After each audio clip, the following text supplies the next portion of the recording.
Sebelumnya terima kasih sama presiden saya, nama saya Nabil Budaya, nama budaya. Jadi pada hari ini saya akan mempresentasikan salah satu provinsi di Pulau Sumatera, yaitu Sumatera Barat. Nah, di sini adalah petanya. Di sini Sumatera Barat ini tidak terlalu besar. Jadi luasnya itu hanya 42.297 km persegi, yang setara dengan 2,17% dari seluruh wilayah Indonesia. Nah, kota-kota besar di Sumatera Barat itu ada Kota Padang, Bukit Tinggi, Pariaman, terus Sawalunto, Pakayukur, Solo. Itu adalah 6 kota besar yang ada di Sumatera Barat. Nah, ibu kotanya adalah di Padang, jadi di sini. Nah, jumlah penduduknya itu setiap tahunnya itu sebesar 2,05%, jadi sekitar setiap tahunnya itu bertumbuh sebesar 115.000 jiwa. Nah, ini data tahun 2023 kemarin, yaitu sebesar 5.640.600 jiwa.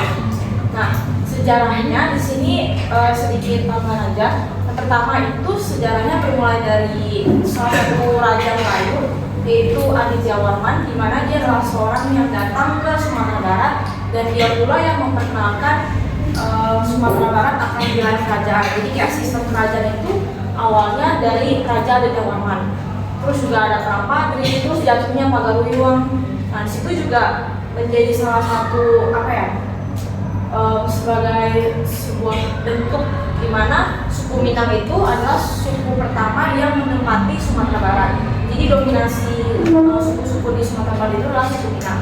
Walaupun di situ juga ada suku Aceh, suku Batak, terus suku-suku Melayu karena ada bekas kerajaan Melayu, tapi tetap suku Minang yang mendominasi di Sumatera Barat. Nah, selanjutnya ini contoh suku Minang ya. Pakaian adatnya itu bagian kepalanya itu agak melempung gitu ke atas. Nah, selanjutnya status kualitas SDM itu di sini tergolong berkembang. Kenapa saya bilang berkembang? Karena dari sumber yang saya baca, dahulu kala itu Sumatera Barat ini tergolong rendah. Tapi semakin hari tahun berlalu, itu juga ada perkembangan dari segi pendidikannya, karena pemerintah dari provinsi Sumatera Barat itu juga terus mengacu pada pendidikan. Nah, tapi permasalahannya itu juga ada di pendidikan sebagai besarnya, seperti akses pendidikan itu belum merata. Terus juga ada ketimpangan kualitas pelayanan kesehatan. Jadi di daerah perkotaan besar itu kualitasnya bagus, tapi di daerah kabupaten yang kecil-kecil itu masih kurang. Terus mobilitas penduduk itu sebagian besar urbanisasi, jadi dari kabupaten ke desa ke wilayah perkotaan.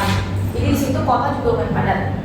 Terus relevansi pembelajaran yang belum optimal. Jadi di sini maksudnya pendidikan di Sumatera Barat itu mereka belum terfokus ke dunia kerja, jadi mereka lebih terfokus ke teori-teori yang belum ada praktik lapangannya. Nah, solusinya itu yang pertama untuk pendidikan itu ada penyusunan konsep pendidikan pendudukan. Jadi di sini setiap pemerintah itu per tahun seharusnya melakukan konsep pendidikan kayak semacam kegiatan apa yang harus dilakukan atau sebagai macam teori-teori strategi pendidikan yang harus dilakukan oleh pemerintah ke murid di sana.